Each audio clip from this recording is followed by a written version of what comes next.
Nicky, like the weather at the moment, we've seen some games played in, treacherous conditions. Anyone who was watching TG Carr last Sunday would have seen Clonlara against Dennis, and the water was flying up off the pitch. I'm looking at the weather for Saturday, 18 degrees, which is fine, but it looks to be a fair chance of rain. I'm seeing wind up as far as 32 kilometers an hour. That may or may not happen. What do you make of these games that are played in the muck and the SH1T? Do you like the battle of, the war of attrition, or are you like, oh, it's a shame in a way to play what No, was it's originally awful. called summer It's hurling? awful, Shane. I mean, I can only look at Kilkenny because I haven't studied the other counties. The Kilkenny senior and intermediate championships commenced on the 5th of August. Now, a number of teams today, 7 weeks later, are finished. They're gone, done and dusted. Those who played this weekend, and lost, you'd have to feel for them. As I said, that intermediate game I was at, the score was 1-4 to 6 points at the end of the game. Now, it was a competitive game, but to be honest about it, and the players couldn't be faulted for the effort, but the conditions were appalling with wind and rain. It was impossible to hurl in those conditions.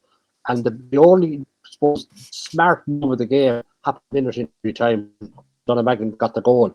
It's going to be difficult. It is. People's whole championships now are dependent on it. But the weather is one thing, and the other issue is the close proximity of all the games. And all of these teams have been playing almost week in and week, not even a spare week here and there. But the bottom line is if any player is injured, there's no chance of coming back. Airdenzone now are in the relegation final next weekend against Saints Forward. Conor Fogarty is very unlikely to make it. He played against Mullinavat in the first round last weekend and had to leave the field. So he won't make it and he'll be gone, and he's their main man. Richie Hogan struggled with injury with Dane Sport for a few matches. He came off last week against Shamrocks.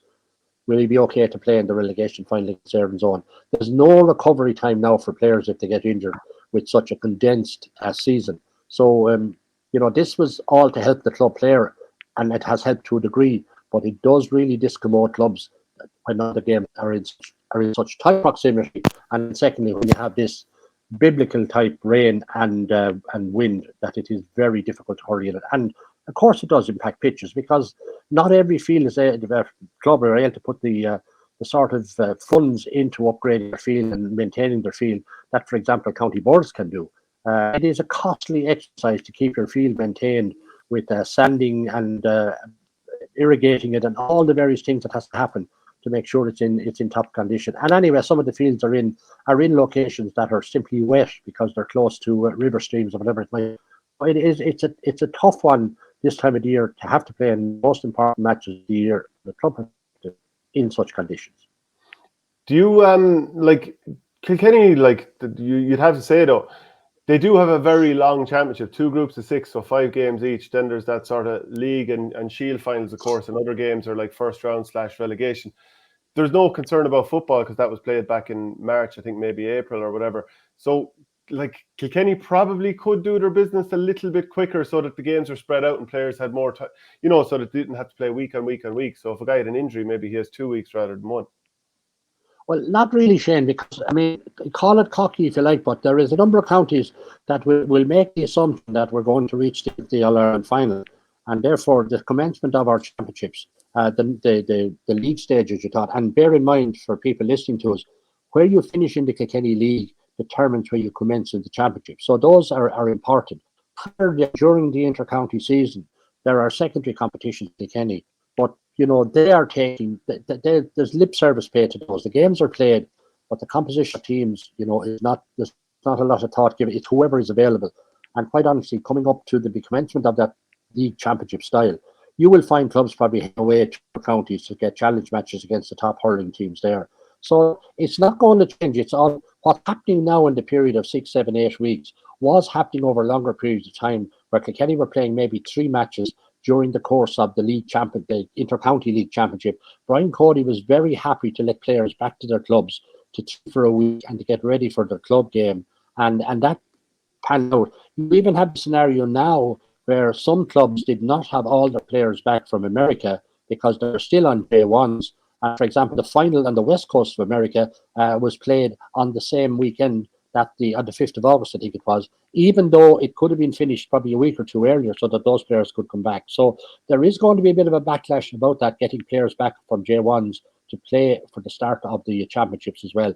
And then you have counties like Carlow and Wexford who played off their championships much earlier because, in fairness to them, they have football commitments to the clubs as well. So it's very tight. It's very tight the way it's there now. But it's not going to change. And what we're hearing, that players seem to think it's better than the old system, and that's it. Yeah, Shane Ryan, even Kerry goalkeeper, was the latest one this week after Davy Byrne of Dublin last week, talking about how, yeah, it's much better for us. But we are seeing a chorus of people in the media this week talking about how it really isn't working, that the split season is a failure and, we're missing promotion and all that kind of stuff. Where do you stand on that now, Nickey? Well, look, I think that, of course, we're missing promotion. I mean, okay, guys, and in fairness, you're picking up on the club scene now. And you're getting, I mean, I feel for your colleagues in the media as well, who we know from meeting them Sunday after Sunday. They're having to dig low and find a story here and there to keep their sports editor happy. And, a lot of the club scene is principally of interest to the local county. There is a certain element of it that goes beyond that, particularly when you come to the latter stages. But look, we are just missing out on a promotion. I mean, obviously what's happening out in France in relation to the World Cup, and other international activities, the Premiership is on board and all of that. Of course, that's clear spotlight. Pick up any newspaper and just count the column inches that are being devoted to other sports. So games is not getting that much. And I feel for people, particularly Michael, who's writing a column most days. He has to come up with a new angle, a new story, and try and dig up somebody somewhere who has more to tell. You'll get days like today where, of course, there's a write-up about the All-Star nominations and who's in and who's out and all that. That'll get a couple of hundred words easy enough. But it's tough going now within the media to try and find that, and it is one of the prices that we pay. But look, for some players, I can see this working out. If you're a player who simply is happy to come back in to your club at the beginning of August, play 6 or 9 weeks, fair enough, but you haven't seen your colleagues in the club for the previous 7 months. That's the way the intercounty scene has gone now, and it ain't going to change, I'm afraid. But I do think there's quite a few negatives about it as far as I'm concerned, anyway. Michael, the club game has gone too serious, according to 36 and counting. Would you agree? The club game has gone too serious. Definitely a lot more serious than it was anyway. Well, we had this debate a couple of weeks ago about commitment and whatever.